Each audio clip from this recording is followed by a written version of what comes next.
menciptakan Nabi Adam pada hari Asyura, memasukkan Nabi Adam ke surga pada hari Asyura, dilahirkan Nabi Ibrahim pada hari Asyura, diselamatkan Nabi Ibrahim dari panasnya api dunia pada hari Asyura, dan ditenggelamkannya Fir'aun pada hari Asyura, dibebaskannya atau diangkatnya bala dari Nabi Ayub juga pada hari Asyura. Dan juga ini ada keterangan dari menantunya Nabi Muhammad SAW. Siapa? Sayyidina Ali karramallahu wajhah. Dari beliau, dan beliau mengambil dari sabda Nabi Muhammad SAW, fi syahrillah al-muharram taballahu ala qaumin wa yatubu ala akharin.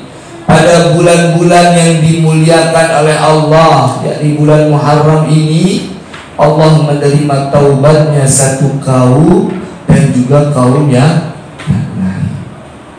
Itu diterima taubatnya oleh Allah Subhanahu wa ta'ala. Berarti bulan ini adalah bulannya kita bertaubat kepada Allah. Kita kembali lagi kepada Allah Subhanahu wa ta'ala, bertaubat kepada Allah. Taubat itu hanya perlu 3. Taubat hanya perlu 3. Kalau kesalahannya langsung kepada Allah Subhanahu wa ta'ala. Yang pertama, azmun, tekad kuat, mempunyai tekad kuat dalam dirinya, nggak bakal kembali lagi melakukan dosa. Itu syarat yang pertama kalau dia ingin bertobat. Saya tekad nggak mau begini lagi. Itu yang pertama, namanya azm. Yang kedua, nadem. Nadem ini artinya penyesalan. Harus menyesal. Ya Allah, saya sudah begini, saya sudah begini, saya sudah begini. Dia nyesal, menyesali segala macam perbuatan. Bukan cerita sama orang lain, apalagi sama ustaz, gak usah juga, gak perlu.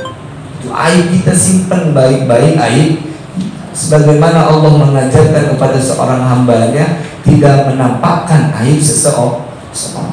Kita belajar dari Allah Subhanahu wa ta'ala. Bagaimana Allah mengajarkan? Allah tidak pernah membuka aib tetangga kita. Allah tidak pernah membuka aib saudara kita. Allah tidak pernah membuka aib teman kita. Maka seharusnya juga bagi kita tidak membuka aib diri sendiri ataupun aib orang lain. Dijaga. Jangan sampai kita demikian. Dijaga. Menyesal, ya Allah. Jadi gak perlu cerita, Ustaz, saya pernah begini, Ustaz. Terus bagaimana? Itu gak perlu. Langsung aja, ada tekad kuat, kemudian penyesalan. Dan yang ketiga, istighfar, memohon ampun kepada Allah Subhanahu wa ta'ala. Ya Allah, ampuni saya, dosa saya banyak, ya Allah, ya Allah. Doa ampuni saya. Dan seharusnya sifat ini ada bagi orang yang melakukan taat kepada Allah. Orang yang melakukan taat bukan menjadikan pribadi yang sombong. Ada dalam salah satu nasihat ulama dari Syekh Nawawi, beliau mengatakan tanda diterimanya satu amal, dia merasa hina. Dia merasa hina dengan amal yang sudah dia lakukan. Wah, kerjaan kamu mah sholatmu, misal Haji Rizki saya puji, Haji Rizki nih saya puji, ente mah hebat banget, amalnya udah banyak banget. Kalau tahajud bangun mulu, Senin Kamis puasa mulu, sama istri setia banget, sabar banget. Nah, kalau tadinya bohong, borok. Begitu saya puji, kemudian Haji Rizki misalkan menjawab, itu mah apa? Saya cuma seorang hamba yang butuh kepada Allah. Belum tentu amal saya diterima. Itu berarti alamatul qabul, tanda diterima amal seseorang. Tapi kalau dengan taat dia sebaliknya, saya nih udah ngaji di kayu ini, lebih baik dari kamu. Kita cuma tongkrong doang. Mau tongkrong. Kamu kerjaan cuma nongkrong doang di tukang sayur, kan sayur ngaji kayak kamu. Bisa ada yang demikian. Itu berarti menandakan dirinya ujub, menandakan dirinya kibir, menandakan dirinya, membanggakan dirinya. Dia sedang congkak, dia sedang sombong. Perbuatan demikian menolak kepada seluruh amalan yang telah dia perbuat. Selalu sekali dengan taat menjadikan kita semakin hina. Hina di hadapan siapa? Di hadapan Allah Subhanahu wa Ta'ala. Seperti itu yang harus kita lakukan dalam cara kita bertaubat.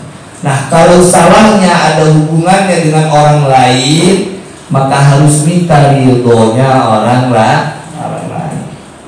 Saya semisal pernah ngambil di saudaranya Jiristi. Wah, saudara bagus nih di musola semisal. Kebetulan harganya aja belum dicabut ini label mereknya. Terkadang punya saya swallow ini yang harganya cuma 10.000. Nah, maka dosa yang seperti ini tidak cukup dengan memohon maaf kepada Allah. Tidak cukup hanya dengan penyesalan. Tidak cukup hanya dengan bertekad kuat. Tapi harus apa? Minta ridho, minta ikhlas kepada orang yang pernah kita zalim. Maafin saya ya. Kemarin tuh sendalnya di musola yang mereknya masih ada, yang harganya masih ada, itu saya yang ambil. Maafin saya ya. Itu baru. Itu cara kita bertaubat. Ditambahkan satu, jadi minta ridho kepada orang lain ketika ada salah kepada orang lain. Itu demikian cara kita bertaubat kepada Allah Subhanahu wa Ta'ala. Karena bulan ini adalah bulan yang diterimanya taubat oleh Allah Subhanahu wa Ta'ala. Maka kita harus kembali, benar-benar kembali kepada Allah Subhanahu wa Ta'ala. Lagi kita memohon kepada Allah, sebentar lagi besok dan lusa kita puasa. Semoga Allah berikan kita kemampuan. Amin ya rabbal alamin. Kita ganti kitab yang selanjutnya. Tapi 2 aja kalau salah. Kalau 3 kebanyakan gumoh. Kalau kebanyakan nanti gumoh lumayan. Kan biasanya kita 2, nah sekarang 2-nya cuma diganti sama yang tentang muharram. Sekarang kita tentang berkeluarga, bagaimana cara berkeluarga, atau bekal untuk berkeluarga yang masih belum berkeluarga.